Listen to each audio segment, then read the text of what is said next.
Hare Krishna devotees, Hare Krishna అండి అందరికీ. గురు మహారాజ్ వ్యాస పూజకి మేమందరం కూడా వెళ్ళొచ్చాము. శ్రీల జయపతాక స్వామి మహారాజ్ 77 సంవత్సరాలు పూర్తి చేసుకొని ఆయన జన్మదినం మన ఆదివారం రోజు వ్యాస పూజ జరుపుకున్నాము. ఆ వ్యాస పూజకి ఎస్పెషల్గా కొంతమంది భక్తులతో కలిసి నేను అటెండ్ అయ్యి వచ్చాను. అందుకని ఆ రోజు వ్యాస పూజలో ఏం చెప్పారో గురు మహారాజ్ యాజ్ ఇట్ ఈజ్గా మీతో పంచుకోవాలనుకుంటున్నాను. నేను 2 సార్లు విన్నాను, నోట్స్ రాసుకొని చెప్తున్నాను. ఒకవేళ ఇందులో ఏదైనా తప్పులు దొర్లి ఉంటే అందరూ కూడా క్షమించగలరు. అది పొరపాటుగా నా అజ్ఞానంతో చేసిందే తప్ప గురు మహారాజ్ వ్యాస పూజలో గురు మహారాజ్ చాలా మంచి ఇన్స్ట్రక్షన్స్ ఇచ్చారు. ఇది కేవలం గురు మహారాజ్ శిష్యులకి ఆయన ఆయనని గురువుగా స్వీకరించాలి అనుకునే వారికి మాత్రమే కాకుండా ఆయన యొక్క శ్రేయోభిలాషులందరికీ కూడా ఈ క్లాస్ వినవచ్చు. ఎప్పుడు కూడా గురు మహారాజ్ ఏ మెసేజ్ ఇచ్చినా కానీ నా శిష్యులకి, నా శిష్యులు కావాలనుకునే వారికి, ఆయన షెల్టర్లో ఉన్న వారికి, నా శ్రేయోభిలాషులకి అందరికీ అని కూడా గురు మహారాజ్ ఎప్పుడు కూడా ఇన్స్ట్రక్షన్స్ ఇస్తూ ఉంటారు. అందుకని ఈరోజు ఆయన 77th వ్యాస పూజలో గురు మహారాజ్ ఏం చెప్పారో ఈరోజు మనం చర్చించడానికి ప్రయత్నం చేద్దాం. ముందుగా ఒకసారి ప్రేయర్స్ చేసుకొని మనం క్లాస్ స్టార్ట్ చేసుకుందాం. ఓం అజ్ఞానతిమిరాంధస్య జ్ఞానాంజనశలాకయా చక్షురున్మిలితం येन తస్మై శ్రీగురవే నమః. నమో ఓం విష్ణుపాదాయ కృష్ణప్రేష్టాయ భూతలే శ్రీమతే భక్తివేదాంత స్వామినితి నామినే. నమస్తే సారస్వతే దేవే గౌరవాణి ప్రచారిణే నిర్విశేష శూన్యవాది పాశ్చాత్య దేశతారిణే. జయ శ్రీ కృష్ణ చైతన్య ప్రభో నిత్యానంద శ్రీ అద్వైత గదాధర శ్రీవాసాది గౌరభక్త వృంద. హరే కృష్ణ కృష్ణ కృష్ణ హరే హరే, హరే రామ రామ రామ హరే హరే. హరిహరాయ నమ కృష్ణ యాదవాయ నమ గోపాల్ గోవిందనాం శ్రీమధుసూదన. ముఖం కరోతి వాచాలం పంగుం లంగాయతే గిరిం యత్కృపాతమహం వందే శ్రీగురుం దీనతారిణం పరమానంద మాధవం శ్రీ చైతన్య ఈశ్వరం. ఓం హరి ఓం తత్సత్. ఎప్పుడు కూడా గురు మహారాజ్ ఈ శ్లోక ఒకసారి చెప్పిన తర్వాతే ఆయన మనకి ఇన్స్ట్రక్షన్స్ ఇస్తారు. 27th వ్యాస పూజ సందర్భంగా అక్కడ వేల మంది వచ్చారు. నెక్స్ట్ డే టెంపుల్ అనౌన్స్మెంట్లో 45,000 మందికి ఆ టెంపుల్లో గీతాభవన్ కానీ గదాభవన్ కానీ టెంపుల్ ప్రసాదం ప్రొవైడ్ చేసింది. ఫ్రీ ప్రసాదం కానీ 45,000 మందికి ప్రసాదం ప్రొవైడ్ చేశారని చెప్పారు. అది కాకుండా కౌంట్లో రానివి బయట ఉన్న ఇంకెక్కడైనా ప్రసాదం స్టాల్స్లో బయట కూడా కొంతమంది ప్రసాదం తీసుకుని ఉంటారు. ఇంకా అకౌంట్ కూడా కాకుండా ఇంతమంది ప్రసాదం తీసుకున్నారంటే గురు మహారాజ్ వ్యాస పూజ రోజు దాదాపుగా 45,000 మంది నుంచి 50,000 మంది ఆ రోజు అటెండ్ అయ్యారు. చాలా మంది వచ్చారు. ఎంతమందికి అన్ని ఏర్పాట్లు చేసినప్పటికీ కూడా ఇంకా చాలా మంది నిలబడ్డారు. ఎక్కువగా మాతాజీస్ వైపు అయితే ఎంతోమంది కూర్చున్నారు, నిలబడ్డారు. ఆ నిలబడే వాళ్ళకు కూడా ఇంకా ప్లేస్ సరిపోలేదన్నమాట, అంతమంది వచ్చారు.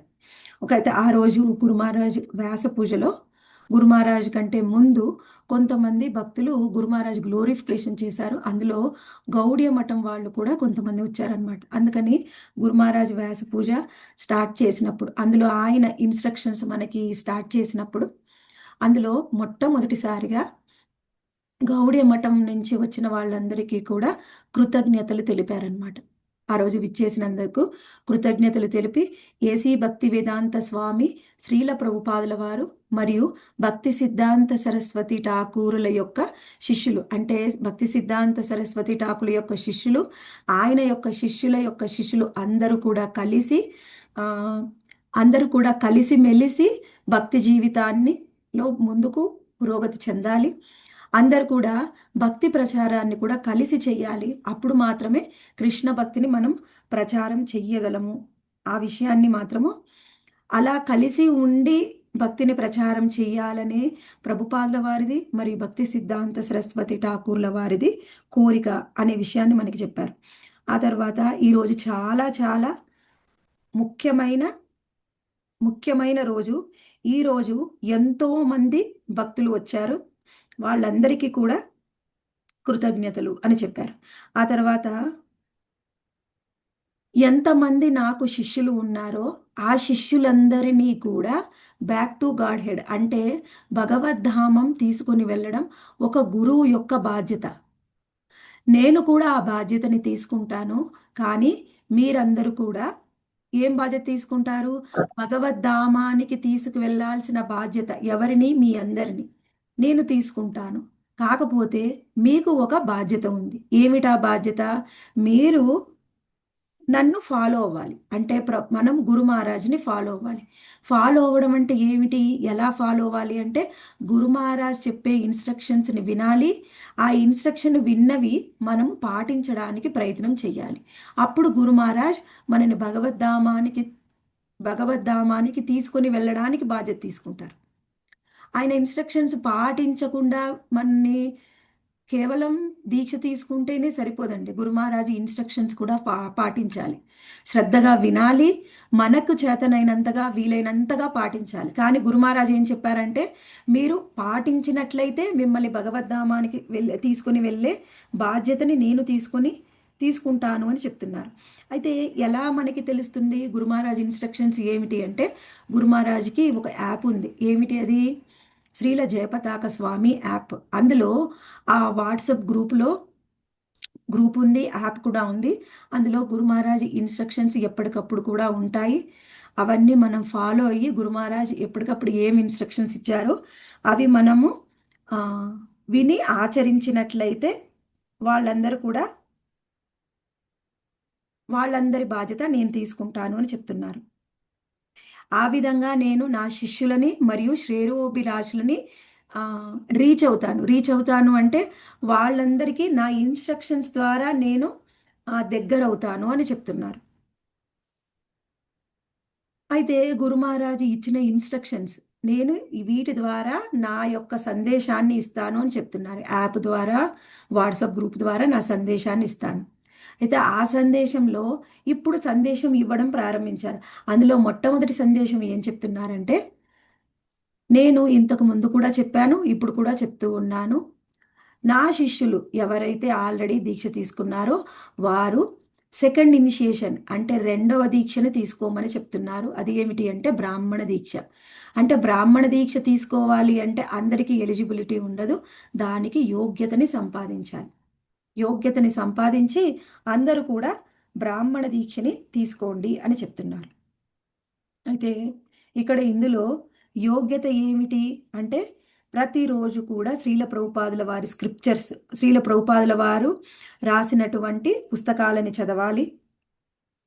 దానితో పాటుగా త్రిసంధ్యలలో అంటే 3 సార్లు ఉదయము, మధ్యాహ్నము, సాయంత్రము బ్రాహ్మణ దీక్ష తీసుకున్నటువంటి వాళ్ళకిచ్చినటువంటి మంత్రాన్ని 108 సార్లు వాళ్ళు జపించాలి. అంతేకాకుండా ఎవరు బ్రాహ్మణ దీక్ష తీసుకున్న వాళ్ళు ఉదయము, మధ్యాహ్నము, సాయంత్రము వాళ్ళకిచ్చినటువంటి మంత్రాన్ని 108 సార్లు చదవాలి. 16 మాలలతో పాటుగా. ఇది వేరే అన్నమాట ఎక్స్‌ట్రా. అయితే ఎవరైతే బ్రాహ్మణ దీక్ష తీసుకోలేదో, హరినామ దీక్ష మాత్రమే తీసుకున్నారో వాళ్ళకేం చెప్తున్నారంటే, హరినామ దీక్ష తీసుకున్న వాళ్ళు కూడా త్రిసంధ్యలలో భగవంతుడి యొక్క నామాన్ని 108 సార్లు జపించాలి. హరే కృష్ణ మహామంత్రాన్ని త్రిసంధ్యలలో అంటే ఉదయము, మధ్యాహ్నము, సాయంత్రము 3 సార్లు హరే కృష్ణ మహామంత్రాన్ని జపించాలి. అయితే ఇక్కడ ఒకటి అర్థం చేసుకోవాలి. హరే కృష్ణ ఎన్ని సార్లు? 3, 3 కాలాల్లో ఉదయం, మధ్యాహ్నం, సాయంత్రం జపిస్తాము. అయితే ఎలా జపించాలి అంటే ఒక్కొక్కరికి కొంత సమయం పడుతుంది. 6 నిమిషాలు, 7 నిమిషాలు పట్టవచ్చు. అంతకంటే తక్కువ కూడా పట్టవచ్చు. అంతే గాయత్రి మంత్రానికి కూడా పడుతుంది. అంతే హరినామ హరే కృష్ణ మహామంత్రానికి కూడా అంతే పడుతుంది. హరే కృష్ణ కృష్ణ కృష్ణ హరే హరే, హరే రామ రామ రామ హరే హరే. ఈ మంత్రానికైనా, గాయత్రి మంత్రానికైనా దాదాపుగా ఒకే సమయం పడుతుంది. అయితే కొంతమందికి డౌట్ రావచ్చు. ఏమిటి? ఇది 16 రౌండ్స్‌తో రౌండ్స్‌లోనేనా ఇది ఎక్స్‌ట్రా చెయ్యాలా? అంటే Yes, Mataji. గురు మహారాజ్ ఏం చెప్పారంటే, చెయ్యలేని వారు 16 రౌండ్స్‌లోనే ఇవి కూడా కలుపుకోవచ్చు. చేయగలిగిన వాళ్ళు ఎక్స్ట్రా కూడా చేయవచ్చు అని చెప్పారు. ఈ విషయాన్ని కూడా చెప్పారు. హరే కృష్ణ. భారతి మాతాజీ మ్యూట్లో ఉండండి.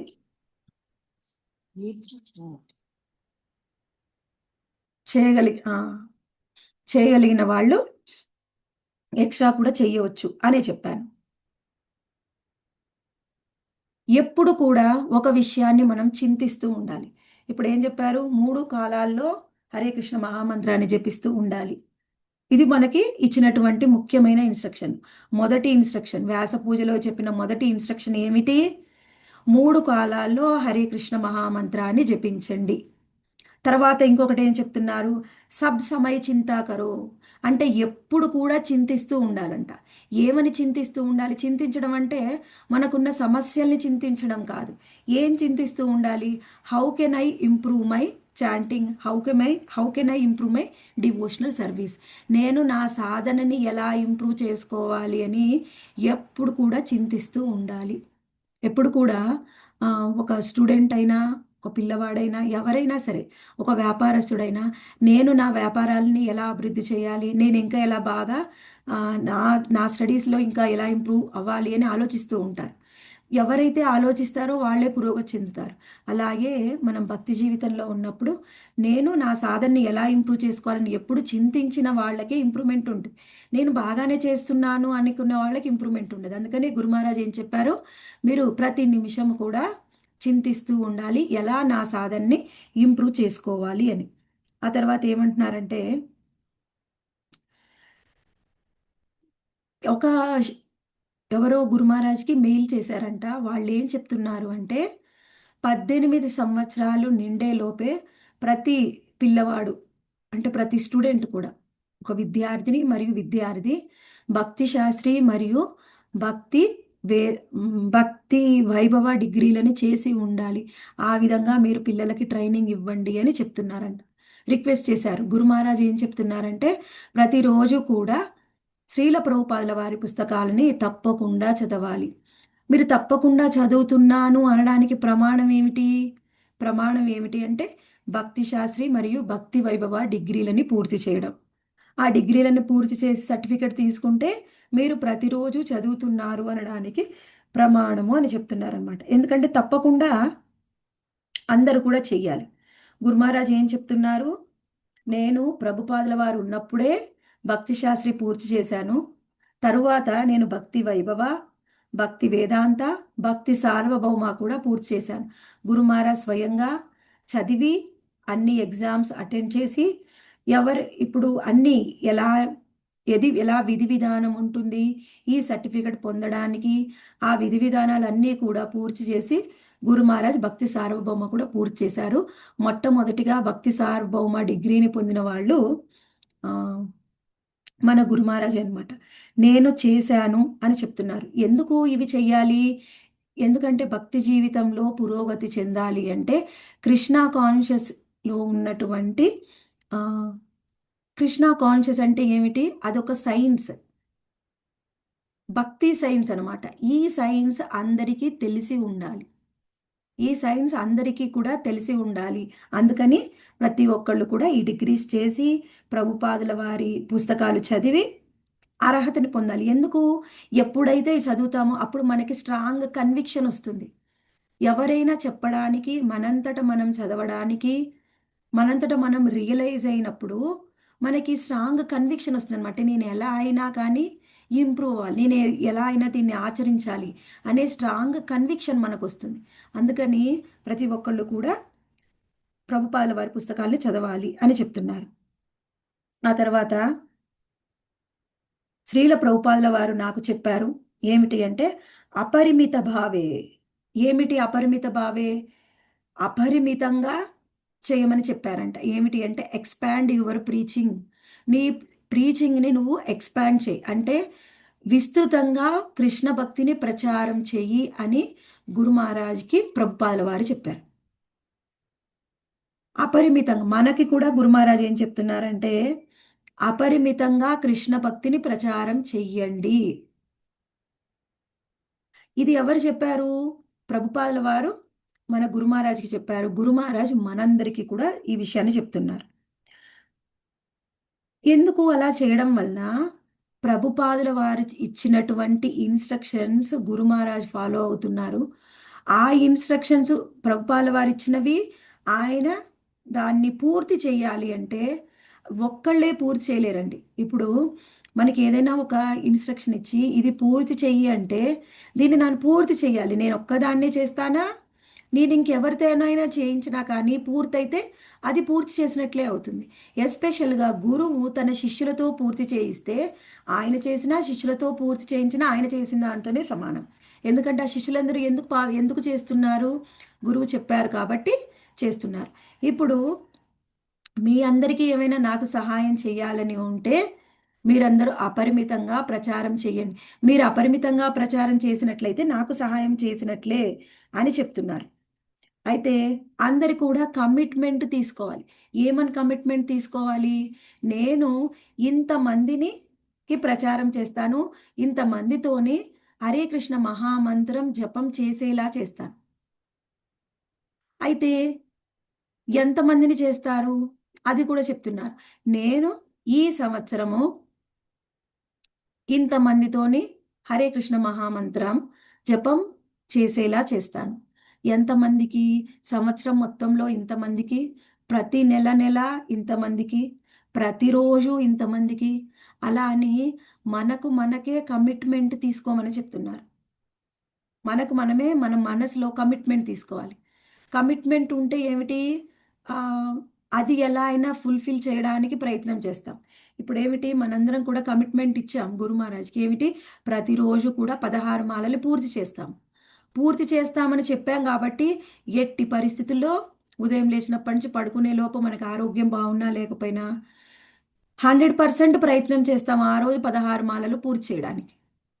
ఎలాంటి ఇబ్బందులున్నా ఆ రోజు చేస్తాం. అంటే ఒకవేళ కమిట్మెంట్ ఇవ్వకపోతే ఎవరైనా 16 మాలలు పూర్తి చేసేవాళ్ళా? సంవత్సరంలో సగం రోజులు చేస్తే సగం రోజులు మనకు కుదిరేది కాదు. ఇందులో ఏమైనా డౌట్ ఉందా మాతాజీ? కమిట్మెంట్ లేకపోతే మనం ప్రతిరోజు 16 మాలలు చేస్తామా? అన్ని చేయలేం మాతాజీ. చెయ్యం మాతాజీ. చేయలేం మాతాజీ. దీక్షగా తీసుకున్నాం కాబట్టి దానికి కట్టుబడి చేస్తాం.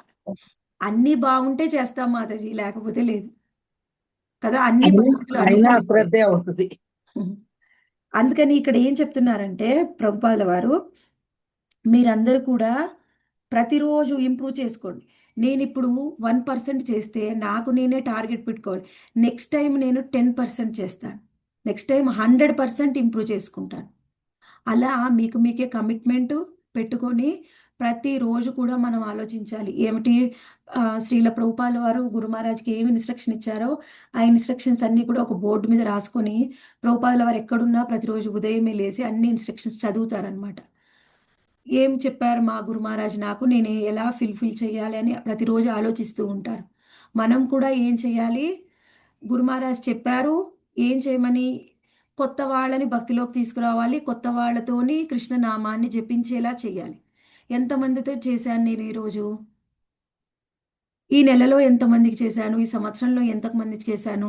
అంటే ఒక్కొక్కసారి అనిపించవచ్చు, నా పక్కన నాతో పాటు భక్తిలోకి వచ్చిన ఆవిడ, ఆ మాతాజీ ఏమీ చేయడం లేదు, ఆమె తక్కువ మందికి చేస్తుంది. అంటే నేను కూడా ఆ మాత్రం సరిపోతుంది అలా అని మనం అనుకుంటామని చెప్తున్నారు.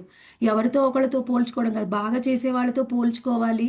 మనకు మనం టార్గెట్స్ పెట్టుకొని మనకు మనమే ఇంప్రూవ్ చేసుకోవడానికి ప్రయత్నం చెయ్యాలి. ఇది చాలా చాలా ఇంపార్టెంట్. తర్వాత వచ్చిన ఇన్స్ట్రక్షన్ ఫస్ట్ ఏం చెప్పారు? త్రిసంధ్యలలో జపం చేయమన్నారు. ఆ తర్వాత ప్రతిరోజు చింతన చేయాలి. ఏమని చింతన చేయాలి? నేను ఎలా నా సేవని ఇంప్రూవ్ చేసుకోవాలి, భక్తియుత సేవని, నా సాధనని ఎలా ఇంప్రూవ్ చేసుకోవాలని చెప్పారు. ప్రతిరోజు రీడింగ్ చేయమన్నారు. భక్తి శాస్త్రి, భక్తి వైభవ, భక్తి వేదాంత, భక్తి సార్వభౌమ డిగ్రీలను చేయమన్నారు. ఇప్పుడేమో కొత్త వాళ్ళకి కృష్ణ భక్తిని ప్రచారం చేసి వాళ్ళతో జపం చేయించమని చెప్పారు. ఆ తర్వాత ఎందుకండి కొత్త వాళ్ళతోని జపం చేయించాలి? దానికి కారణం చెప్తున్నారు. ఈ కలియుగం మొత్తం కూడా ఏమిటి అంటే ఓషన్ ఆఫ్ ఫాల్స్, అంటే సముద్రమంత తప్పిదాలతోని, సముద్రమంత అంటే ఆ, దుర్లక్షణాలతోని నిండిపోయి ఉంది.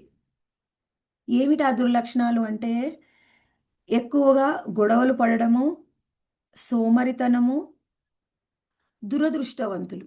ఎక్కువ దురదృష్టం వెంటాడుతూ ఉంటుంది కలియుగ వాసుల్ని, సోమరితనం వెంటాడుతూ ఉంటుంది, గొడవ పడే మనస్తత్వం వెంటాడుతూ ఉంటుంది అనమాట. కలియుగ వాసుల యొక్క లక్షణం. ఊరికే గొడవ పడే వాళ్ళ కలియుగ లక్షణాలు ఉన్నట్టు. గొడవ పడడం, సోమరితనం, ఆ తర్వాత దురదృష్టం. ఇది కలియుగ లక్షణాలు.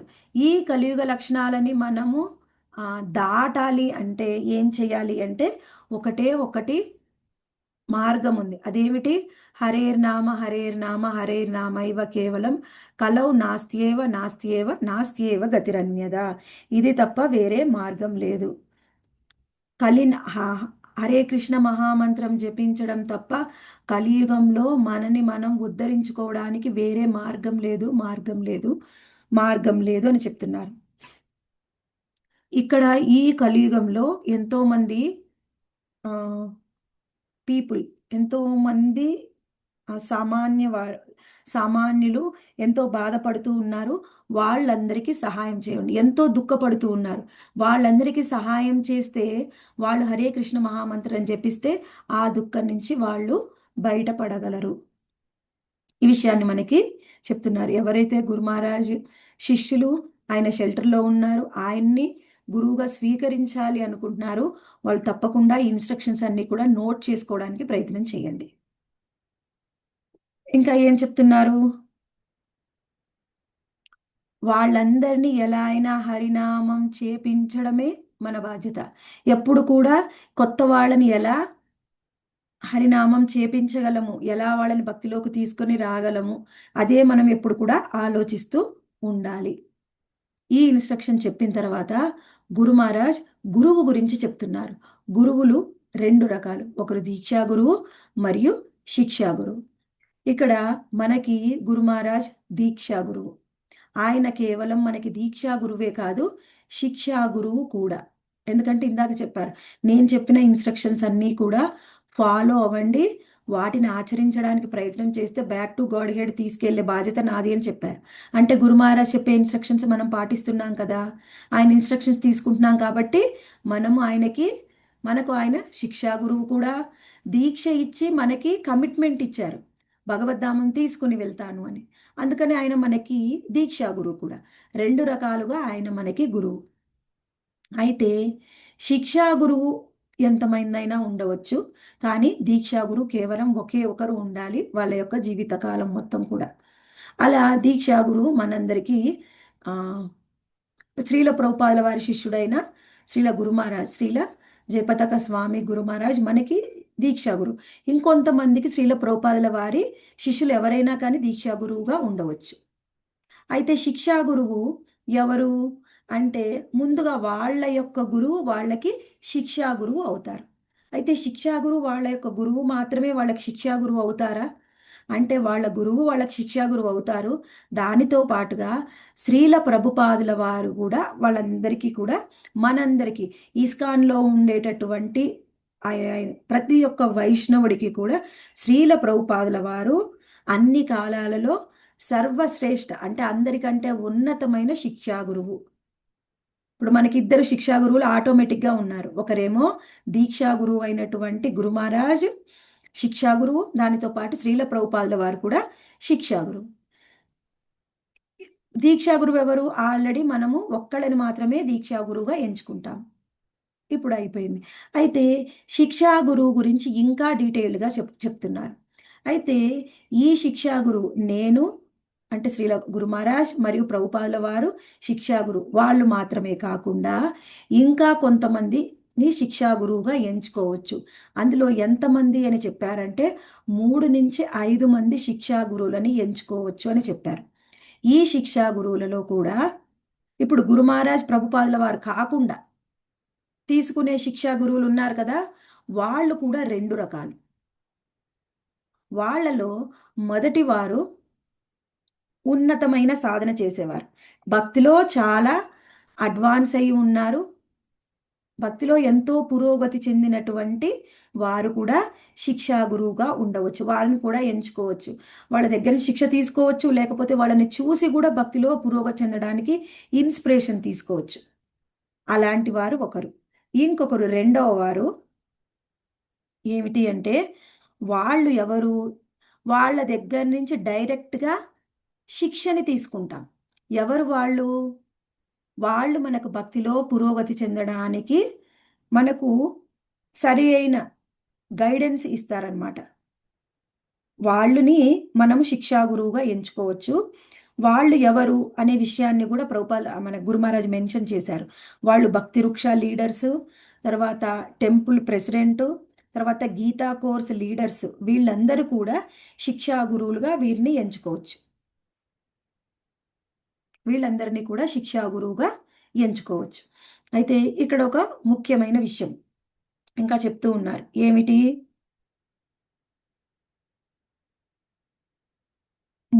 మనకి ఒకటి ఏం చెప్పారు? దీక్షా గురువు, శిక్షా గురువు. దీక్షా గురువు అంటే మనం ఒకరి నుంచే దీక్ష తీసుకుంటాం, వారు మన గురు మహారాజ్. తర్వాత శిక్షా గురువులు, శిక్షా గురువు ఎవరు అంటే శ్రీల గురు మహారాజ్ డైరెక్ట్గా శిక్షా గురువు, ప్రభుపాదులకు వారు కూడా శిక్షా గురువే అందరికీ. వారితో పాటుగా వేరే వాళ్ళని కూడా శిక్షా గురువుగా ఎంచుకుంటాము. వాళ్ళని 3 నుంచి 5 మందిని శిక్షా గురువుగా ఎంచుకోవచ్చు. వాళ్ళు ఎవరు అంటే వాళ్ళు 2 రకాలు. ప్రభుపాదుల వారు గురు మహారాజ్ కాకుండా ఎంచుకునే శిక్షా గురువులు 2 రకాలు. వారేమో మొదటి వారు భక్తిలో ఎంతో పురోగతి చెంది ఉండాలి. వాళ్ళు ఒకరై ఉండవచ్చు. వాళ్ళని చూసే మనం ఇన్స్పిరేషన్ పొంది భక్తి జీవితంలో పురోగతి చెందవచ్చు. రెండవ వారు డైరెక్ట్గా మనకి ఇన్స్ట్రక్షన్ ఇస్తారు. వాళ్ళు ఎవరు అంటే భక్తి వృక్ష leaders, temple president, Gita course leaders. వీళ్ళని కూడా మనం శిక్షా గురువుగా ఎంచుకోవచ్చు. అయితే మీరు భక్తిలో పురోగతి చెందడానికి వీళ్ళు మీకు సహాయం చేస్తూ ఉంటారు. ఇంకొకటి ఏం చెప్పారంటే మీకు మీ భక్తి పురోగతిలో ఎన్నో ప్రశ్నలు వస్తాయి. ఆ ప్రశ్నలన్నీ కూడా మీరు మీ డైరెక్ట్గా ఉన్నటువంటి లీడర్స్ని అడగవచ్చు. వాళ్ళని అడిగి మీ సందేహాలను నివృత్తి చేసుకొని భక్తిలో పురోగతి చెందడానికి ప్రయత్నం చేయాలి. ఒకవేళ ఎప్పుడైనా సరే వాళ్ళు సమాధానం చెప్పినా ఇంకా మీకు సంతృప్తి కలగలేదు అనుకోండి, అప్పుడు డైరెక్ట్గా గురు మహారాజ్కి మెయిల్ చేస్తే గురు మహారాజ్ కూడా హెల్ప్ చేస్తారు, రిప్లై చేస్తారు. ఆ విధంగా మనము శిక్షణని పొందవచ్చు. అయితే ఎవరైతే శిక్షా గురువుగా పెంచుకున్నారో వాళ్ళు ఇన్స్ట్రక్షన్ ఇచ్చినప్పుడు వాళ్ళు ఇచ్చే ఇన్స్ట్రక్షను మీకు ఇచ్చే సమస్యకి సలహా అయినా కానీ ఎలా ఉండాలి అంటే గురు మహారాజ్ ఇన్స్ట్రక్షన్స్కి మన యొక్క ఫిలాసఫీకి విరుద్ధంగా ఉండకూడదు. అది మాత్రం ఖచ్చితంగా ఉండాలి. ఒకవేళ ఆ విధంగా విరుద్ధంగా ఇవ్వనట్లయితే మీ లీడర్స్ నుంచి కూడా మీరు ప్రశ్నలు అడిగి సమస్యలకు సమాధానాన్ని పొంది దాన్ని ఆచరించి భక్తిలో పురోగతి చెందవచ్చు. ఈ విషయాన్ని కూడా చెప్పారు. ఇంకో విషయాన్ని ఏం చెప్తున్నారు అంటే ఇది చాలా ఇంపార్టెంట్ విషయం. శ్రీల భక్తి వినోద ఠాకూరులు ఆయన పుత్రుడైనటువంటి భక్తి సిద్ధాంత సరస్వతి ఠాకూరులకి ఆయన ఇంకొక గురువుని ఎంచుకోమని చెప్పారు. ఎందుకు? భక్తి వినోద్ ఠాకూర్ ఆల్రెడీ ఆయన ఎలిజిబుల్, ఆయన యోగ్యుడు. డైరెక్ట్గా ఆయన యొక్క పుత్రుడికి ఆయనే దీక్ష ఇవ్వచ్చు. కానీ ఇవ్వకుండా ఏం చేశారు? గౌర కిషోర్ దాస్ బాబాజీ దగ్గరికి వెళ్ళి ఆయన దగ్గర దీక్ష తీసుకోమని చెప్పవచ్చు. చెప్పారు కాబట్టి ఆయన తీసుకున్నారు. ప్రతి ఒక్క తల్లిదండ్రుల బాధ్యత ఏమిటి అంటే ఒక దీక్షా గురువుని ఎంచుకోమని చెప్పాలి. అది మనకి ఉదాహరణ ఎవరు అంటే భక్తి వినోద ఠాకూర్లు. తల్లిదండ్రులు దీక్షా గురువులుగా ఉండడం కంటే ఒక దీక్షా గురుని ఎంచుకోమని చెప్పాను. అది తల్లిదండ్రుల యొక్క బాధ్యత. ఆ విషయాన్ని చెప్పారు. ఇంకొకటి ఏం చెప్పారంటే ఇస్కాన్లో ఇప్పటి వరకు శిక్షా గురువు యొక్క పరంపరని ఎస్టాబ్లిష్ చేయబడలేదు. అంటే ఉంది, శిక్షా గురు పరంపర ఉంది, కానీ ఎక్కువగా దాన్ని ఎస్టాబ్లిష్ చేయలేదు, ఎక్కువ మంది పాటించడం లేదు. కానీ నేను శిక్షా గురు సంప్రదాయాన్ని ఎస్టాబ్లిష్ చెయ్యాలి అనుకుంటున్నాను అని గురు మహారాజ్ చెప్పారు. శిక్షా గురు సంప్రదాయాన్ని ఎస్టాబ్లిష్ చెయ్యాలి అనుకుంటున్నాను అని చెప్పారు. ఆ తర్వాత ఏం చెప్పారు అంటే దీక్షా గురువుకైనా శిక్షా గురువుకైనా మనము రెస్పెక్ట్ ఇవ్వాలి, వాళ్ళని గౌరవించాలి అనే విషయాన్ని కూడా చెప్పారనమాట. ఇప్పటి వరకు మనము ఏం తెలుసుకున్నాము? ఎక్కడ? హరే కృష్ణ. భక్తి వినోద్ ఠాగూర్ గారి కొడుకైన భక్తి సిద్ధాంత సరస్వతి ఠాగూర్ గారిని కూడా గౌరకిషోర్ బాబా గారి దగ్గర దీక్ష తీసుకోమని చెప్పారు. మాతాజీ. ఓకే ఓకే మాత, నేను అది కాదు చెప్పాలనుకుంది. ఇప్పటి వరకు ఏం చెప్పాను అదొకసారి నేను రివిజన్ చేస్తాను. ఓకే మాతాజీ. దయచేసి మ్యూట్లో ఉండండి మాతాజీ. ఇక్కడ ఏం చెప్పారు? మొట్టమొదటిది, మనము త్రిసంధ్యలలో జపాన్ని చెయ్యాలి. ఎప్పుడు కూడా ఎలా సాధనను ఇంప్రూవ్ చేసుకోవాలి అని మనం ఆలోచిస్తూ ఉండాలి. ప్రభుపాదుల వారి పుస్తకాలు చదవాలి. భక్తి శాస్త్రి, భక్తి వైభవ, భక్తి వేదాంత, భక్తి సార్వభౌమ డిగ్రీలను చేయడానికి ప్రయత్నం చేయాలి. కొత్త వారిని ఆ, జపం చే కృష్ణ నామాన్ని జపం చేయించడానికి, వాళ్ళు కృష్ణ భక్తిలోకి రావడానికి, కృష్ణ భక్తియుత సేవని చేయడానికి సాధనలో వాళ్ళు సాధన చేయాలి. ఏమిటి భక్తియుత సేవలో ముందుకు రావడానికి కొత్త వాళ్ళకి సహాయం చెయ్యాలి. అది మనందరి బాధ్యత అని చెప్పారు. ఆ తర్వాత దీక్షా గురు, శిక్షా గురు గురించి చెప్పారు. ఆ తర్వాత ఇప్పుడు ఏం చెప్తున్నారంటే గృహస్థుల యొక్క బాధ్యతని చెప్తున్నారు. ఎందుకంటే ఆ రోజు గురు మహారాజ్ అడిగారనమాట, ఎంతమంది గృహస్థులు ఉన్నారు అంటే 90% అబౌవ్, అక్కడ అందరూ 95% అబౌవ్ అందరు కూడా గృహస్థులే. అయితే మనకి వర్ణాశ్రమ ధర్మంలో 4 రకాల ఆశ్రమాలు ఉన్నాయి. వా బ్రహ్మచారి, ఆ తర్వాత గృహస్థ, వానప్రస్థ మరియు సన్యాసి, 4 రకాల ఆశ్రమాలు. ఈ 3 రకాల ఆశ్రమాలు గృహస్థులు తప్ప, బ్రహ్మచారి, వానప్రస్థ మరియు సన్యాసి, ఈ ముగ్గురు కూడా ఎక్కువగా ఆశ్రమాల మీద ఆధారపడి ఉంటారు. అంటే వాళ్ళు ఇండిపెండెంట్గా బతకలేరు, ఆశ్రమాల మీద ఆధారపడి ఉంటారు. మళ్ళీ ఇంకో మాట చెప్పారు, ఏమిటి? వానప్రస్థలో కొంతమంది వాళ్ళ కుటుంబం మీద కూడా ఆధారపడి ఉంటారు, కానీ ఎక్కువగా ఆశ్రమాల మీదనే ఆధారపడి ఉంటారు. కానీ గృహస్థులు మాత్రము ఫైనాన్షియల్గా ఇండిపెండెంట్గా ఉంటారు. గృహస్థులు ఒక్కళ్ళే ఫైనాన్షియల్గా అంటే ఆర్థికంగా స్వతంత్రంగా ఉండగలరు. ఎందుకు? వాళ్ళు వాళ్ళే మాత్రమే సంపాదిస్తారు కాబట్టి. వాళ్ళు మాత్రమే అనేక రకాల వృత్తి వ్యాపారాలు చేస్తారు. అది ఏమిటి? ఏదైనా కావచ్చు. వాళ్ళు ఏదైనా ఒక ఇంజనీర్ కానీ, డాక్టర్ కావచ్చు, ఒక రాజకీయ నాయకుడు కావచ్చు, టీచర్ కావచ్చు, ఏదైనా కావచ్చు. వృత్తి వ్యాపారాలు చేసి వాళ్ళు మాత్రమే జీతాన్ని సంపాదిస్తారు. ఇక్కడ ఏం చెప్తున్నారంటే ప్రతి ఒక్క గృహస్థుడు కూడా తప్పకుండా కృష్ణ చైతన్యంలో ఉండాలి. కృష్ణ చైతన్యంలో ఉండి హరినామ దీక్షని తీసుకోవాలి. 16 మాలలు చేస్తూ హరినామ దీక్షని తీసుకోవాలి. 4 నియమాలు పాటిస్తూ 16 మాలలు చేస్తూ వాళ్ళు భక్తియుత సేవని చేయాలి.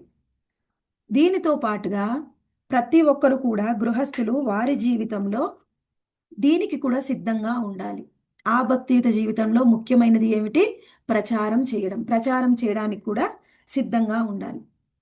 అయితే గృహస్థులు మాత్రం ఏం చెప్పారు? వాళ్ళు వృత్తి వ్యాపారాల్లో ఉండి వాళ్ళు మాత్రమే ధనాన్ని సంపాదిస్తూ ఉంటారు. ఈ ధనాన్ని సంపాదిస్తూ ఉన్నారు కాబట్టి కలియుగంలో ఈ వృత్తి వ్యాపారాలు చేసే వాళ్ళందరూ కూడా కలౌ శూద్ర సంభవాన్, వీళ్ళందరూ కూడా శూద్రులే అనే విషయాన్ని చెప్పారు. ఈ వృత్తిలో ఉన్నవాళ్ళు, ఇక్కడ అనేక వృత్తులు ఉన్నాయి, ఈ అనేక వృత్తి వ్యాపారాల్లో ఉన్న వాళ్ళందరూ కూడా శూద్రులే, కలౌ శూద్ర సంభవాన్.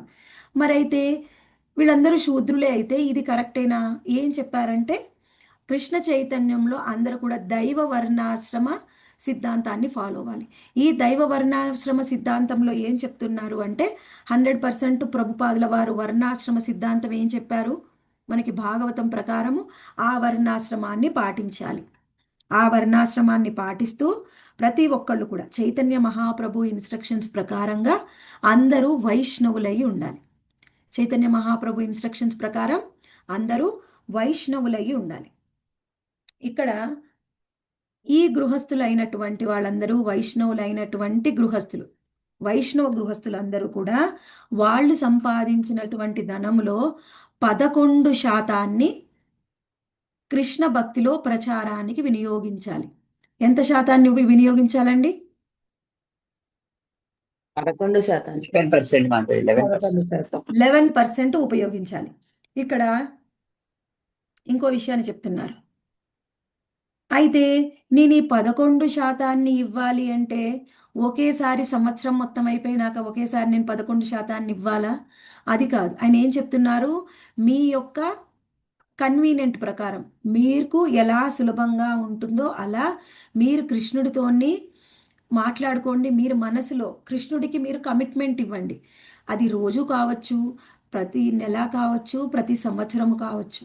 నేను ఇంత ఈ డొనేషన్ ఇవ్వగలను అనే విషయాన్ని మనం ప్రతిరోజు ప్రతి గృహస్థుడు కూడా నిర్ణయించుకోవాలి. ఇక్కడ ఏం చెప్తున్నారు అంటే, ఉదాహరణగా శ్రీల రూప గోస్వామి మరియు సనాతన గోస్వామి వారు ఆర్థిక మంత్రి మరియు ప్రధానమంత్రిగా ఆయన ఆ సమయంలో ముస్లింల పాలన నవాబు పరిపాలనలో ఉన్నారనమాట. ఈ నవాబు పరిపాలనలో వాళ్ళ ఆర్థిక మంత్రిగా ప్రధానమంత్రిగా ఉన్నప్పుడు వాళ్ళు సంపాదించిన సంపాదన అంతా కూడా కృష్ణ భక్తి ప్రచారంలో ఉపయోగించారు. ఆ విధంగా కృష్ణ భక్తిలో మన యొక్క ధనాన్ని వెచ్చించడం ద్వారా, ధనాన్ని దానం చేయడం ద్వారా ఏం జరుగుతుంది అంటే, వాళ్ళు చేసినటువంటి వాళ్ళు ఇప్పుడు మనం ధనాన్ని సంపాదించడంలో ఆ, ఎన్నో పనులు చేస్తూ ఉంటాం కదా. ఆ పనులు, ఆ కర్మలన్నీ కూడా పవిత్రం అవుతాయి. ఆ పనులన్నీ కూడా పవిత్రం అవుతాయి. అందుకని గృహస్థుడికి దానము చాలా ఇంపార్టెంటు. ఆ తరువాత శాస్త్ర ప్రకారంగా ఏం చెప్పారు అని చెప్తున్నారు. ప్రతి ఒక్క గృహస్థుడు కూడా ఆయన సంపాదించినటువంటి ధనంలో 50% భక్తికి ఇవ్వాలి, వెచ్చించాలి. 25% ఆయన యొక్క కుటుంబానికి వెచ్చించాలి. ఇంకొక 25% ఎమర్జెన్సీ అంటే ఏదైనా ఆపత్కాల సమయంలో వాళ్ళకు ఒక 25% ధనాన్ని ఎప్పుడు కూడా ఏం చేయాలంటే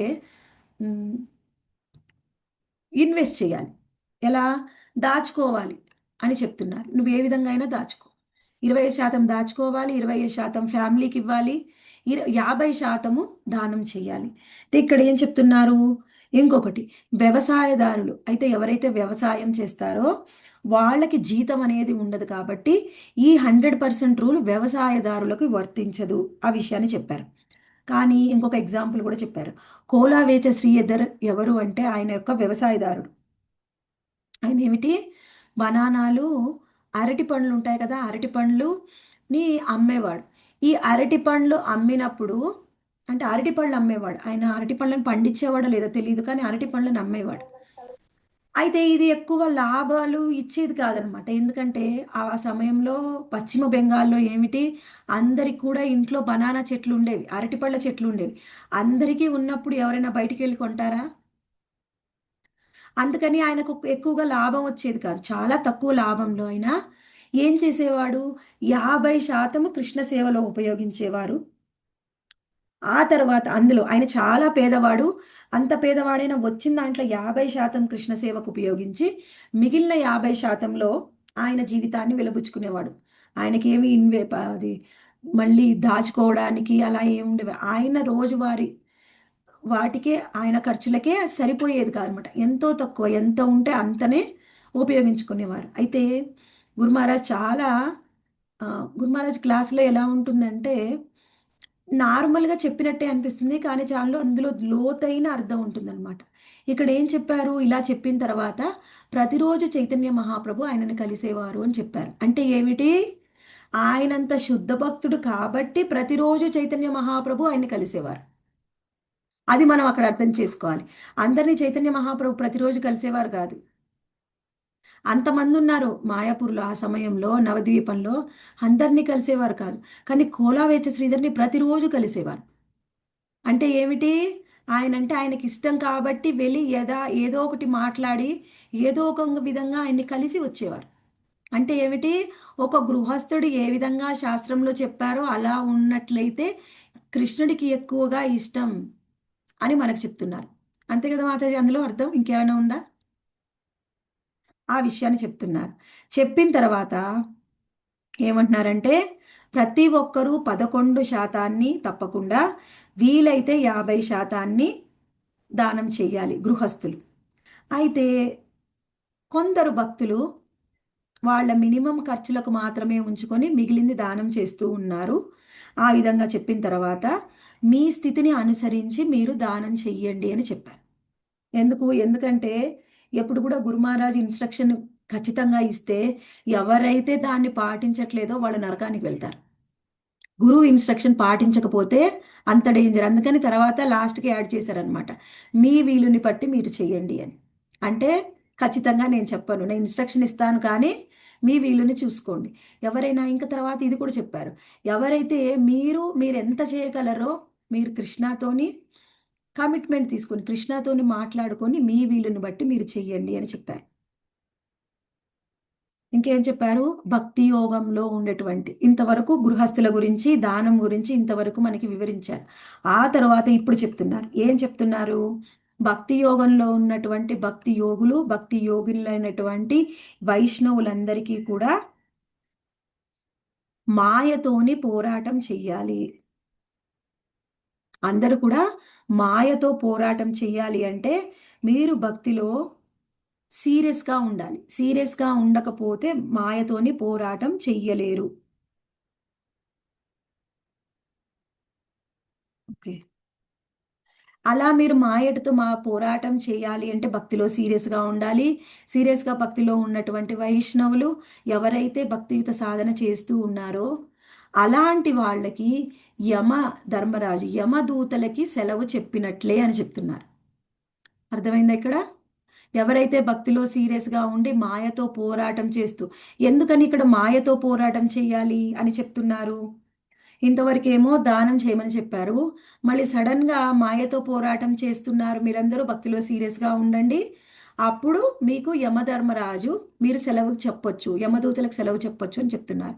అంటే మాయతో పోరాటం అంటే ఈ ధనము అనేది మాయ, దాన్ని దానం చెయ్యకపోతే మాయ మనని అటాక్ చేస్తుందని ఇండైరెక్ట్గా చెప్తున్నారు. అది నాకు అర్థమైంది, నేను చెప్తున్నాను, అలా అనిపించింది. ఎందుకు చెప్తున్నారు, ఇక్కడి నుంచి అక్కడికి ఎందుకు వెళ్ళారు అంటే మాయ అనేది మనందరికీ ధనము అంటే మాయ. ఇందులో ఏమైనా డౌట్ ఉందా? ఇది కాకపోవచ్చు అనిపిస్తుందా మాతాజీ? ధనము అంటే మాయ, అందరినీ మాయ అనేది ధనం రూపంలోనే ఎక్కువగా, బంగారం, ఆస్తులు, అంతస్తులు, ధనం ఇదంతా మాయ మాయ అని చెప్తున్నారు. ఎవరైతే సీరియస్గా ఉంటారో వాళ్లకు యమదూతలు వాళ్ళ దగ్గరికి రారు. ఆ విషయాన్ని చాలా సీరియస్గా చెప్తున్నారనమాట. చెప్పిన తర్వాత ఈ దానము అనేది ఎంత ఇంపార్టెంట్ అంటే కృష్ణ భక్తికి ఇప్పుడు ఇంకో విషయాన్ని చెప్తున్నారు. ఇప్పుడు మీరు దానం చేయడం వలన మీ కర్మలన్నీ పవిత్రమవుతాయి, అదొకటి చెప్పారు. తర్వాత మీరు భక్తిలో సీరియస్గా ఉంటే మాయకు దూరం అవుతారు, మాయతో యుద్ధం చేయగలరు, అప్పుడు యమదూతలు మీ దగ్గరికి రారు, మీరు యమదూతలకి సెలవిచ్చినట్టే అని చెప్పారు. ఆ తరువాత దానం ఇంకా ఎందుకు చేయాలి అంటే మనందరి యొక్క శిక్షా గురువు అయినటువంటి శ్రీల ప్రభుపాదుల వారు, ఫౌండర్ ఆచార్య, ఇస్కాన్ ఫౌండర్ ఆచార్య అయినటువంటి ఏసీ భక్తి వేదాంత స్వామి శ్రీల ప్రభుపాదుల వారు మనకి కొన్ని ఇన్స్ట్రక్షన్స్ ఇచ్చారు. ఆ ఇన్స్ట్రక్షన్స్లో ఆయన యొక్క కోరికలని మనం నెరవేర్చడానికి ప్రయత్నం చేయాలి.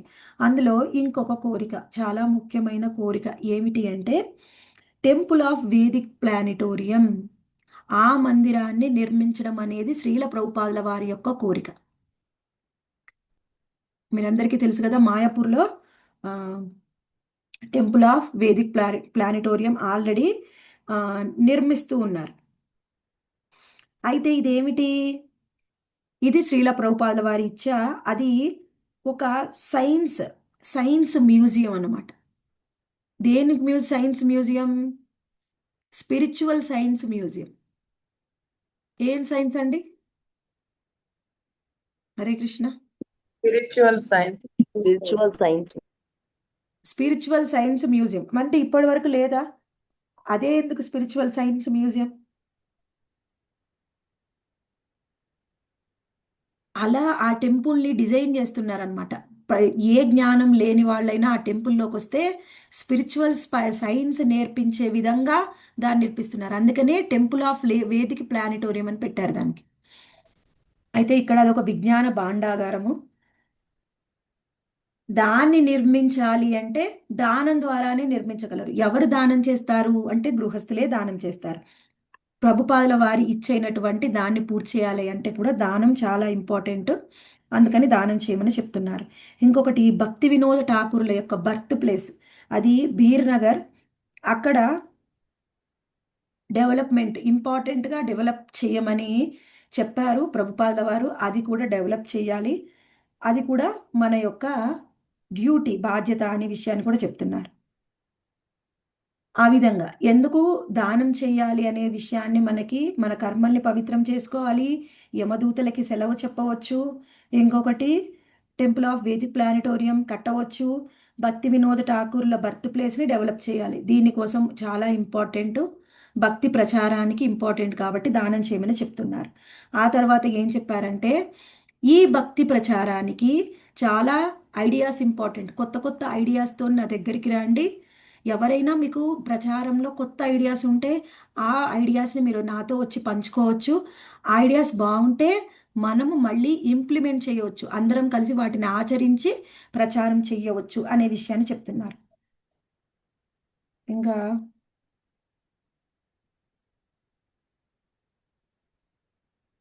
మనం అందరం కూడా జీబీసీకి, గురు పరంపరకి, ఈ గురు పరంపరలో ఇచ్చినటువంటి ఆదేశాలు జీబీసీ, ఇది భక్తి సిద్ధాంత సరస్వతి ఠాకూర్ల యొక్క కోరిక, శ్రీల ప్రభుపాదుల వారి యొక్క కోరిక. మనం అందరం కూడా జీబీసీకి సేవ చేయాలి. అంటే ఓవరాల్గా ఏం చెప్తున్నారు, వీరు ప్రభుపాదుల వారు భక్తి సిద్ధాంత సరస్వతి ఠాకూర్లు ఏం చెప్పారో అది మాత్రమే జీబీసీ చేస్తుంది. General general body governor body commission. Okay, governing body commission. Governing body commission. Okay, దీనికి అంటే ఏమిటి, స్వయంగా ప్రభుపాదుల వారితో సమానం. ఈ జీబీసీకి అందరం కూడా సర్వ్ చేయాలి. అందరూ కూడా సర్వ్ చేయండి. దయచేసి ఇస్కాన్లోనే ఉండండి. ఈ విషయాన్ని కూడా రిక్వెస్ట్ చేశారు. ఆ తర్వాత ఏం చెప్పారంటే ప్రభుపాదుల వారు భగవద్ధామానికి వెళ్ళడానికంటే ముందు ఒక 5 రోజుల ముందు భక్తి వేదాంత చారిటబుల్ ట్రస్ట్ని ఏర్పాటు చేశారు. భక్తి వేదాంత చారిటబుల్ ట్రస్ట్ ఏర్పాటు చేశారనమాట. మనము ఈ చారిటబుల్ ట్రస్ట్ ద్వారా కృష్ణ భక్తిని ప్రచారం చేయాలి, ఎంతో మందికి సహాయం చేయాలని అనుకుంటున్నారు కాబట్టి ఇది ఏర్పాటు చేశారు ప్రభుపాదుల వారు అనే విషయాన్ని కూడా మనకి గుర్తు చేస్తూ ఉన్నారు. ఇంకా శ్రీల ప్రభుపాదుల వారు భక్తి సిద్ధాంత సరస్వతి ఠాకూరులు ఏం కోరుకున్నారు అంటే వారి శిష్యులు అందరూ కూడా ఎప్పుడూ కలిసి పని చెయ్యాలి అని కోరుకున్నారు. అంటే శ్రీల భక్తి సిద్ధాంత సరస్వతి ఠాకూర్ల యొక్క శిష్యులు, ప్రభుపాదుల వారి శిష్యులు అందరూ ఒకటే. ఎందుకంటే అక్కడ గౌడీయ మఠం వాళ్ళు కూడా ఉన్నారు కాబట్టి అందరినీ కలిపి చెప్తున్నారు. వాళ్ళందరూ కూడా కలిసిమెలిసి ప్రచారం చేసినట్లయితే ఇంకా ఎంతో మందిని కృష్ణ భక్తిలోకి తీసుకొని రావచ్చు, ఎంతో మంది ఉద్ధరింపబడతారు. ఇది కలిసి చేస్తేనే సాధ్యమవుతుంది అనే విషయాన్ని చెప్పారు. ఆ తర్వాత గురు మహారాజ్ ప్రతిరోజు కూడా ఎంతో మంది గురు మహారాజ్ శిష్యులు కాని వాళ్ళు కూడా ఎంతో మందికి గురు మహారాజు ప్రతిరోజు కూడా గురు మహారాజ్కి మెయిల్ చేస్తూ ఉంటారు. అంటే డైరెక్ట్గా మనం రాస్తేనేమో ఉత్తరం అంటాము, మనము ఆన్లైన్ ప్రభుపాదుల వారికి ఉత్తరం రాస్తే అది ఈమెయిల్స్ చేస్తూ ఉంటారు. అయితే లాస్ట్ ఇయర్ పోయిన సంవత్సరం గురు మహారాజ్కి ఎన్ని ఈమెయిల్స్ వచ్చాయంటే 20,777 ఈమెయిల్స్ వచ్చాయి. ఎన్ని వచ్చాయండి? 20,777. అన్ని ఈమెయిల్స్ వచ్చాయంట. అయితే అందులో 99% ఈమెయిల్స్కి ప్రభుపాదుల వారు రిప్లై చేశారు. ప్రభుపాదుల వారు కాదు, మన గురు మహారాజ్ 99% రిప్లై చేశారంట. అందుకని ఏం చెప్తున్నారు అంటే నేను రిప్లై చెయ్యను అని భావించకండి. మీకు ఏ సందేహం వచ్చినా నేను రిప్లై చేస్తాను. కానీ మీకు ఏమైనా సందేహం వస్తే మీ శిక్షా గురువుని, మీ సీనియర్స్ని అడగండి. వాళ్ళ దగ్గర నుంచి మీ సందేహాలని నివృత్తి చేసుకోండి. మీకు సంతృప్తిగా లేకపోయినా, మీకు ఇంకా ఏమైనా సందేహం ఉన్నా, ఒకవేళ వాళ్ళు ఏదైనా మీకు సలహా ఇచ్చినట్లయితే ఆ సలహా నేను చెప్పేదే నా ఇన్స్ట్రక్షన్స్ ప్రకారంగానే ఉండాలి. అలాంటి వాళ్ళ దగ్గరే సలహా తీసుకోండి.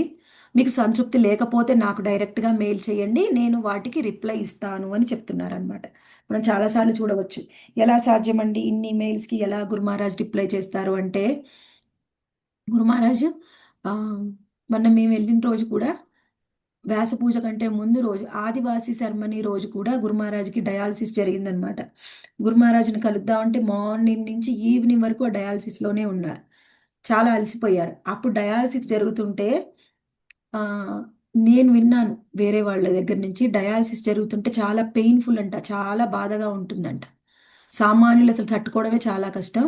కానీ గురు మహారాజ్ ఆ టైంలో కూడా టైం వేస్ట్ చేయరు, 1 సెకండ్ కూడా టైం వేస్ట్ చేయరు. ఆ టైంలో కూడా మెయిల్స్కి రిప్లై చేస్తూ ఉంటారు. వాళ్ళ శిష్యులు పక్క నుంచి చదివి వినిపిస్తూ ఉంటారు. గురు మహారాజ్ వాళ్ళందరికీ మళ్ళీ రిప్లై చేస్తూ ఉంటారు, వాళ్ళు రాస్తూ ఉంటారు అనమాట. అలా ఆయన 1 సెకండ్ కూడా వేస్ట్ చేయగలరు చెయ్యరు కాబట్టి ఎన్నైనా చేస్తారు. అదే అర్థమవుతుంది మనకు. ఒకసారి అనిపిస్తుంది ఇది చేస్తే ఇంకోటి చేయలేను, అది చేస్తే ఇది చేయలేను. ఎందుకంటే సమయాన్ని ఎలా యూటిలైజ్ చేసుకోవాలో కూడా తెలుసుకోవాలి. అది మనం గురు మహారాజ్ నుంచి నేర్చుకోవాలి. 1 సెకండ్ కూడా వేస్ట్ చేయకుండా అన్ని ఈమెయిల్స్కి రిప్లై చేస్తూ ఉంటారు. అందుకని మీరు నాకు మెయిల్ చేయవచ్చు, నేను రిప్లై చేస్తాను అని చెప్పారు. ఎప్పుడు మీ సీనియర్స్ మీ సందేహాలను నివృత్తి చెయ్యకపోయినా, చేసింది మీకు సంతృప్తిని ఇవ్వకపోయినా చెయ్యాలి అంతే తప్ప గురు మహారాజుకి ఒక ఎక్స్ట్రా మెయిల్ని పెంచకూడదు. ఇంకొక ఇంపార్టెంట్ ఇన్స్ట్రక్షన్ ఇచ్చారు. ఏమిటి? శ్రీల ప్రభుపాదుల వారి ఇన్స్ట్రక్షన్స్ ఫుల్ఫిల్ చేయడంలో, అంటే ఆయన ఇన్స్ట్రక్షన్స్ ఇచ్చారు కదా, ఆ ప్రభుపాదుల వారు ఇచ్చినటువంటి సూచనల్ని సందేశాలని ఆచరించే వారికి వాళ్ళందరూ కూడా నాకు స్వయంగా సేవ చేసినట్లే అని చెప్తున్నారు. ఇక్కడ ఏమిటి? సిబిఎన్ అని ఇంకొకటి చెప్పారు, భక్తి గోష్ఠి మంత్రాలయ వాళ్ళు చెప్పేటటువంటి ఇన్స్ట్రక్షన్స్. ఇంకా ముందుగా ఏం చెప్పారంటే, నామహట్ట సెంటర్సు, టెంపుల్స్, గీతా కోర్సెస్లో ఎవరైతే సేవ చేస్తూ ఉన్నారో వాళ్ళందరూ కూడా నాకు డైరెక్ట్గా సేవ చేసినట్లే అనే విషయాన్ని చెప్పారు. ఇంకో విషయాన్ని ఏం చెప్పారంటే, ఇక్కడ భక్తి గోష్ఠి మంత్రణాలయం, దాన్నే సిబిఎన్ అని చెప్తున్నారు. వాళ్ళు అందరికీ ఇన్స్ట్రక్షన్స్ ఇస్తారనమాట. వాళ్ళు ఏ విధంగా సేవ చేయొచ్చు, ఎంత సేవ చేయొచ్చు, ఎవరికి సేవ చేయొచ్చు. మనము వాళ్ళని అప్రోచ్ అయితే వాళ్ళు మనకి ఇన్స్ట్రక్షన్స్ ఇస్తారు. కాంగ్రిగేషనల్ డెవలప్మెంట్ మినిస్ట్రీ ఈ వీళ్ళు కూడా మనకి సహాయం చేస్తారు. ఎవరైనా కానీ డైరెక్ట్గా గురు మహారాజ్కి సేవ చేసినట్లయితే, లేకపోతే గురు మహారాజ్ నాకు చెబితే, నాకేమన్నా ఇన్స్ట్రక్షన్ ఇస్తే, నాకేమన్నా చెప్తే నేను అవే చేస్తాను, అప్పుడు మాత్రమే గురు మహారాజ్ సేవ అవుతుంది. అలా కాదు.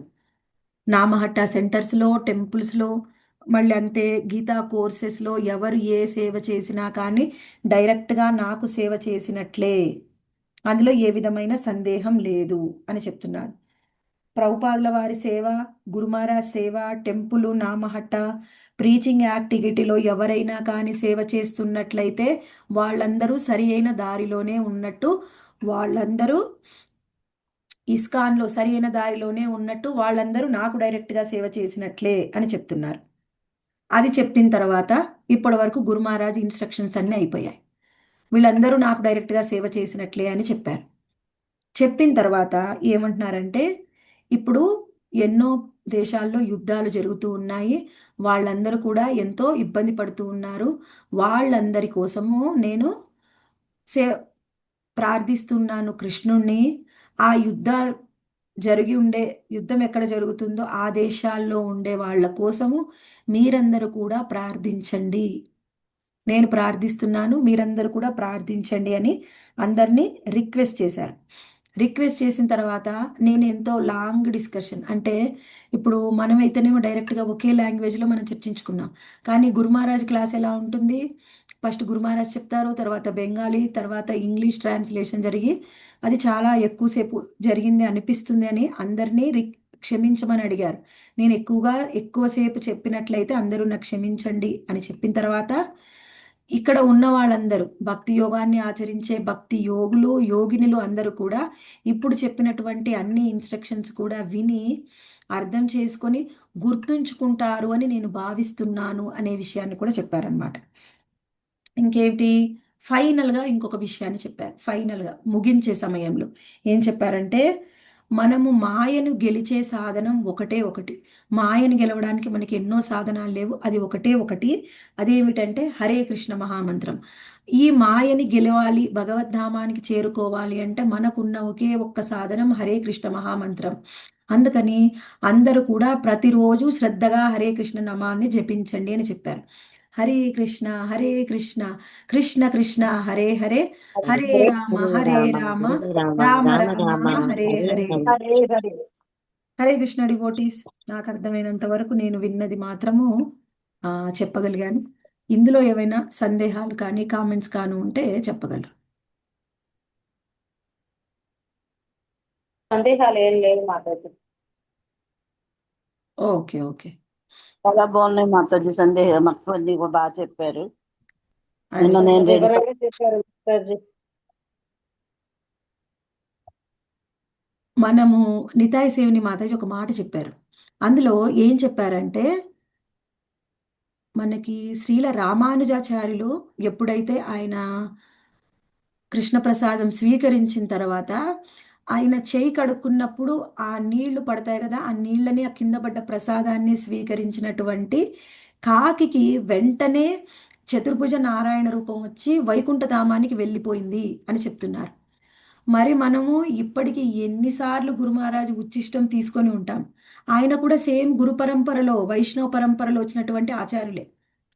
ఎన్నోసార్లు గురు మహారాజ్ తిన్న ఉచ్చిష్టము, వాళ్ళ యొక్క చరణామృతం, ప్రభుపాదుల వారి చరణామృతం, గురు మహారాజ్ చరణామృతం మనకి లభిస్తూ ఉంటుంది. అయినా మనకెందుకు అది రాలేదు అంటే ఎన్నో అపరాధాలు చేసి ఉన్నాము. ఇంకొకటి 100% నమ్మకం లేదు. 100% బిలీవ్ చేయాలి. మనకి మనం చైతన్య చరితామృతంలో కూడా చర్చించుకున్నాం. ఏం చెప్పారు? సర్వమయోదేవ. గురువు ఎవరు అంటే సర్వమయోదేవ. గురువులో అందరు దేవతలు కూడా కొలువై ఉంటారు. గురువుని పూజించినట్లయితే అందరినీ పూజించిన దాంతో సమానమే. మనకి 100% స్ట్రాంగ్ ఫెయిత్ ఉండాలి, నమ్మకం ఉంటే అది జరుగుతుంది. వినడానికేమో వింటాము, రాసుకుంటాము, కానీ 100% నమ్మకం ఉండదు. గురువుని స్వయంగా భగవంతుడి యొక్క ప్రతినిధి, భగవంతుడి యొక్క ప్రత్యక్ష స్వరూపం మన కళ్ళ ముందు ఉంది అని మనకు ఆ నమ్మకం అనేది రాదు. ఆ నమ్మకం రాదు కాబట్టి మనకి వచ్చే ఫలితం కూడా అలానే ఉంటుంది. ఎవరైతే 100% బిలీవ్ చేస్తారో వాళ్ళు ఈరోజు విన్న ఇన్స్ట్రక్షన్స్ని 100% ఫాలో చేయడానికి ప్రయత్నం చేస్తారు. ఎవరు ఫాలో చేస్తారో ఏం చెప్పారు గురు మహారాజ్? ఫస్ట్ ఇన్స్ట్రక్షన్ ఏం చెప్పారు? ఎవరైతే ఫాలో చేస్తారో నేను వాళ్ళని భగవద్ధామానికి తీసుకుని వెళ్తాను అని చెప్పారు. 100% ఎవరు ఫాలో చేయరో వాళ్ళు భగవద్ధామానికి వెళ్ళరు. అంటే అనిపించవచ్చు, నేను ఆల్రెడీ దీక్ష తీసుకున్నానని నా పేరు మారిపోయింది, నేను ఎందుకు వెళ్ళను? పేరు మారిపోయినా కొత్త పేరు వస్తుంది తప్ప మనకి ఏ లాభం రాదు. గురు మహారాజ్ ఇన్స్ట్రక్షన్స్ ఫాలో అయితే 100% వాళ్ళకి పేరు మారపోయినా గురు మహారాజ్ వాళ్ళ బాధ్యత తీసుకుంటారు. పేరు మారిపోయినంత మాత్రం మనకి ఏం కొత్తగా ఊడిపడేది ఏమి ఉండదండి. గురు మహారాజ్ ఇన్స్ట్రక్షన్స్ ఫాలో అవుతూ గురువుని కనుక 100% నమ్మితే వాళ్ళకి పేరు మారకపోయినా గురువు వాళ్ళని స్వీకరిస్తారు. గురువుకి వాళ్ళకి ఆల్రెడీ కనెక్షన్ ఏర్పడి ఉంటుంది. భౌతికమైన కనెక్షన్ కాదు గురువుతో మనకి ఏర్పడాల్సింది, మానసికమైన బంధం. ఆ బంధం అనేది మానసికంగా గురువుతో ఏర్పరచుకోవాలి. ఎవరైతే గురువుతోని అటువంటి మానసిక బంధాన్ని ఏర్పరచుకుంటారో వాళ్ళకి దీక్ష కూడా అవసరం లేదు. కాకపోతే మనం ఆ స్థితిలో ఉన్నాం కాబట్టి మనకి భౌతికంగా కూడా అవసరం గురువుతో బంధం. భౌతికంగా ఉంటే సరిపోదు నాకు దీక్ష వచ్చేసింది అని. మానసికంగా ఎవరు బంధాన్ని ఏర్పరచుకుంటారో వాళ్ళు మాత్రమే భక్తిలో పురోగతి చెందుతారు. ఇంకొకటి, గురు మహారాజ్ చెప్పిన ఈ ఇన్స్ట్రక్షన్స్లో అన్నీ పాటించడానికి ప్రయత్నం చేయాలి, వీలైనంతగా పాటించాలి. కొన్నిసార్లు మనం ఏం చేస్తామంటే ఈ ఇన్స్ట్రక్షన్స్ విన్న తర్వాత వీలైతే చేయమన్నారు కదా గురు మహారాజ్, ఏదైనా వీలైతే చేయమన్నారు కదా, వీలైతే చేస్తాం. అప్పుడు మనం కూడా భగవద్ధామానికి వీలైతేనే వెళ్తాం. ఎందుకు ఎప్పుడు వెళ్తామండి? వీలైతే. బస్సు నిండిపోయిందండి, మనం అంటాం అప్పుడు బస్సు నిండిపోయింది మాతాజీ, మీరు లేట్గా చెప్పారు, మీకు లేదు సీటు. గురువు కూడా కృష్ణుడు కూడా చెప్తారు, నిండిపోయిందమ్మా, నువ్వు లేట్గా చెప్పావు కాబట్టి నీకు లేదు. అది లేదు. అదే అంతే అది. ఇంకొకటి ఇంకొకటి చాలా గుర్తుంచుకోవాలి బాగా 100%. గురువు పట్ల అపరాధం చెయ్యకూడదు. గురువుని రెస్పెక్ట్ ఇవ్వాలి, గౌరవించాలి. గురువు పట్ల అపరాధం చేసే వాళ్ళతో సాంగత్యం చెయ్యకూడదు. గురువు అఫెన్స్ చేసే వాళ్ళతో కూడా సాంగత్యం, కొంతమందికి గురువుని అఫెన్స్ చేసే నేచర్ ఉంటుంది. వాళ్ళు ఎక్కడికి వెళ్తారో మనకు సంబంధం లేదు, వాళ్ళు ఎక్కడికైనా వెళ్ళనివ్వండి. కానీ అటువంటి వాళ్ళతో సాంగత్యం చెయ్యకూడదు. ఎవరితో మనం ఎప్పుడు సాంగత్యం చేయాలి అంటే 24 గంటలు గురువు ఏం చెప్పారో దాన్ని ఆచరించడానికి ప్రయత్నం చేసే సీనియర్స్ అయినా జూనియర్స్ అయినా కావచ్చు. అలాంటి వాళ్ళ సాంగత్యం తీసుకుంటే వాళ్ళలో ఉండే కన్విక్షన్ మనకు వస్తుంది. మన పక్కన ఉండే వాళ్ళే వీక్ స్టూడెంట్తో ఎవరు ఫ్రెండ్షిప్ చేసుకోరు. చూడండి, క్లాస్లో ఫెయిల్ అయ్యే వాడితో ఎవరైనా ఫ్రెండ్షిప్ చేస్తారా? ఫస్ట్ ర్యాంక్ వచ్చే వాళ్ళు, బాగా చదివే వాళ్ళతో ఫ్రెండ్షిప్ చేస్తాం. అలాగే భక్తిలో కూడా ఎవరైతే గురువుని గట్టిగా పట్టుకున్నారు, స్ట్రాంగ్ కన్విక్షన్ ఉంది, గురు మహారాజ్ ఇన్స్ట్రక్షన్స్ ఫాలో అవుతున్నారు, వాళ్ళతో సాంగత్యం చేయాలి. వాళ్ళు చెప్పే ఇన్స్ట్రక్షన్స్ వినాలి. అప్పుడు మనలో కూడా ఆ స్ట్రాంగ్ కన్విక్షన్ అనేది వస్తుంది. ఎవరైతే గురు మహారాజ్ ఇన్స్ట్రక్షన్ ని సీరియస్ గా తీసుకుంటారో వాళ్ళే భక్తిలో పురోగతి చెందేది, వాళ్ళే భగవద్ధామానికి వెళ్ళేది. ఇందులో ఎటువంటి సందేహము లేదు. ఎవరైతే పేరుకి అన్నీ చేసినట్టే ఉంటారు, బయట కనిపించడానికి ఎలా ఉంటారంటే అన్నీ చేసినట్టే, అన్నీ ఫాలో ఇస్తున్నట్టే కనిపిస్తారు, అన్నీ ఫాలో అయినట్టే మాట్లాడతారు. కానీ వాళ్ళలో స్ట్రాంగ్ కన్విక్షన్ ఉండదు. అలాంటి కన్విక్షన్ లేని వాళ్ళు ముందుకు వెళ్ళకపోవచ్చు. వాళ్ళు శిక్షా గురువులైనా ఎంత గొప్ప స్థానంలో ఉన్నా వాళ్ళు వెళ్ళరు. ఎవరైతే సింపుల్గా ఉండే వాళ్ళ హార్ట్ అంటే కృష్ణుడికైనా గురువుకైనా చాలా ఇష్టం. వాళ్ళ హార్ట్, వాళ్ళు మనసుతోనే కృష్ణుడితోని కనెక్షన్తో సంబంధాన్ని పెట్టుకొని ఉంటారు. వాళ్ళ మీదనే గురువు యొక్క బ్లెస్సింగ్స్ ఉంటాయి. అందుకని మేము గొప్పవాళ్ళము అనేది పక్కకు పెట్టి, అహంకారాన్ని పూర్తిగా పక్కకు పెట్టి, నేను గురు మహారాజ్ యొక్క సేవకుణ్ణి, ఇన్ని గురు మహారాజ్ ఇన్స్ట్రక్షన్ ఇచ్చారు, నేనేమి చెయ్యగలను, నేనేమి పాటించగలను అన్నీ లేదు. నేను ఫస్ట్ ఈ ఇన్స్ట్రక్షన్ నాకు సూటబుల్గా ఉంది, నేను ఇది పాటిస్తాను, తర్వాత ఇంకొకటి పాటిస్తాను. కానీ నెక్స్ట్ మళ్ళీ వ్యాస పూజలో గురు మహారాజ్ చెప్పేలోపు ఈ ఇన్స్ట్రక్షన్స్ అన్నీ పాటించడానికి మనం ప్రయత్నం చేయాలి. అంటే ప్రయత్నం చేయమన్నారు కదండి, మరి నాకు అంత శక్తి లేదు అంటే మనం ఎప్పుడు కూడా చెప్పుకుంటాం.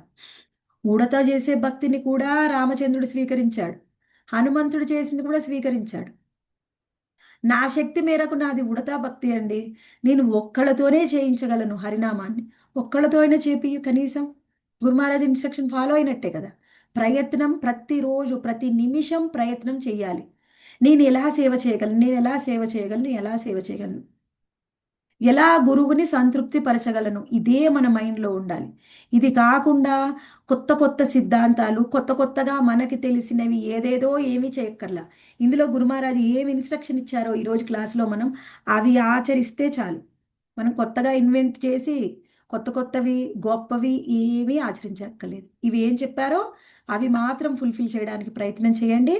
అప్పుడు ఖచ్చితంగా గురు మహారాజ్ బ్లెస్సింగ్స్, గురువుతో పాటుగా కృష్ణుడి యొక్క బ్లెస్సింగ్స్ కూడా మనకి లభిస్తాయి. హరే కృష్ణ.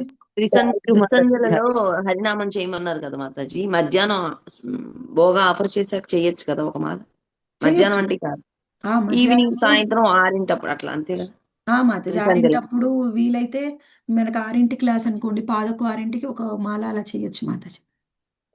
Okay okay Mataji. హరే కృష్ణ.